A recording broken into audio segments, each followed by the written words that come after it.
I do have to ask you, Wayne, and we talked a little bit about four nations, but you've received a lot of criticism about not defending the country, about the 51st state stuff that Donald Trump said.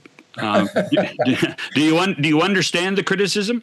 Oh, sure, because Canadians are proud. But here's the two factors. I don't know how many people move to the U.S., whether it's business, entertainment, hockey, and I don't know the exact number, but I would tell you that over 90% of them become American citizens. I never became an American citizen. I'm Canadian. I can't vote in the U.S. because I live in the U.S. and I'm Canadian. I can't vote in Canada because I don't live in Canada. I'm not into politics. And so I can't stop the prime minister for saying something. I can't stop the president for saying something. I just kind of I'm just a hockey player. Simple as that. You're a voice that people want to hear from. You do understand. you do understand that. You do. Sure. But as I said to the prime minister, he wouldn't tell me how to play hockey. I'm not going to tell him what to do in politics. Simple as that. By the way, is it true that Justin called you? Yeah, saying he supported you? It was a wonderful phone call that he reached out, and he gave me a great line. He said, "I'm giving you a hug call." I said, "Okay, I needed it right now." So anyway, I understand. Canadians are proud. Simple as that. It kind of hurt me. I told him, I said, we'll make the United States the 12th province. So I don't mind that. Just tell Donald that, okay, Wayne? Just tell Donald that. Did it hurt a little bit though, Wayne? Oh, people are going to say and believe what they want, right? The bottom line is, I know in my heart I'm Canadian, and stayed Canadian, and Canadian citizen for life, and simple as that. How often do you talk to Rick? Go ahead. Rick finish Tocchet? that. Yeah. No, finish your thought, Wayne. No, I was just going to say I had a lot of support too. So, you got to take sometimes the good with the bad. Well, I'm just one of those guys. You and I have known each other for a long time, and it hurt me too. So it was one of those ones where it probably would hurt my dad more. So I'm glad that he didn't have to see it. Yeah. How often do you talk to Rocket? I would say 5 to 6 days a week. Usually the funny thing is, I knew from day one, he's got a Flyer tattoo on his rear end. He's always been, there's Bobby Clark and then there's Rick Tocchet, right? Those are the two guys that live and die the Flyers. And he was so excited when he got the opportunity to coach in Vancouver, and he loved everything about Vancouver, the ownership, the general manager, the president, Rutherford. He felt so disappointed that he had to leave there. But in his heart of hearts, he knew he wanted to be a Flyer, and he wanted to be in Philly. And so he ended up in Philadelphia, and he's with a good group, Danny Briere, Keith Jones, the best hockey player ever come out of Brantford. So, he's loving it. Stop reading Keith's press releases, okay? I got to tell you a funny story. The All-Star game in St. Louis, I was going to the airport because I was flying to the outdoor game in Toronto.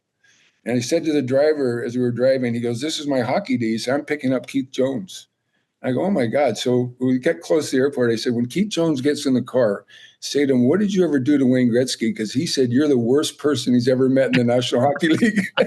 And the guy, he had Jonesy going, and before the guy could get it all out, the driver was laughing, and Jones called me and said, "You're a complete moron." So, I talked to Rick a lot, and he loves it there. He loves their team, and they got a lot of young players, and they got some great young kids in their system. So good for him. Good. It's good to have the Flyers doing well. I was close friends with Ed Schneider, and he lived and died that franchise. So he'd be so proud that Rick is there now. So I'm happy for Rick. And finish this way. Mm-hmm.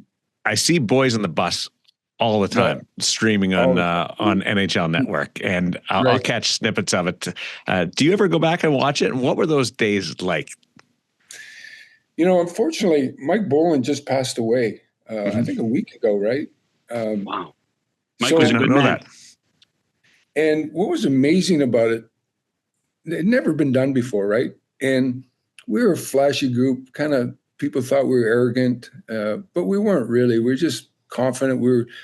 I like to believe we were all good people. We did a lot of stuff in local Edmonton for charities, and each and every guy helped each other in the charity that they chose to pick. And so it was a great group of guys, but it was a flamboyant group too. So Sather came in one day and he said, we're going to do this behind the scenes video on the Edmonton Oilers. And they're going to be everywhere, in the locker room, before games, practices, on the bus, airplanes. And honest to God, we all just sat there and said, great. Not one guy said, no, we don't want to do this. And so they were with us the entire year. And that was the year we lost Game 7 to Calgary. And I remember we went into a meeting in June, Messier, myself, and Kevin Lowe, and Sather said, listen, they want to throw a little bit more money into this and do another year. Do you think we're going to win the Stanley Cup? And of course, three of us looked at each other and said, of course we're going to win next year. And so they followed us for a second whole year. But they were everywhere. They were on the ice. Like Mike would skate around with his camera. And he said, no, I said, did you play pro hockey? He said, yeah, I played a little bit in the NHL. I played in Europe. And I said, oh, because he was a good skater. And he carried that, in those days, it was a huge camera, right? And he'd follow us all around the ice and practice. He'd be on the buses. They became part of our culture. And so when the documentary got done, we thankfully won Game 7 against Philly, or that whole thing might have been tanked. I don't know what they would have done. So we win Game 7, and they've got now a story because they got 1 year of losing, and then how we rebuild that in the off season and how you come back the whole next year. And so it worked out great. Yeah. Do I watch it? Yeah. Sometimes I throw it on. Usually it's on the NHL Network, and if I'm sitting there and that's where I see it, I'll put it on, and yeah, I watch it. It's great memories, it was wonderful memories. It was special. What do the kids think? They don't watch it.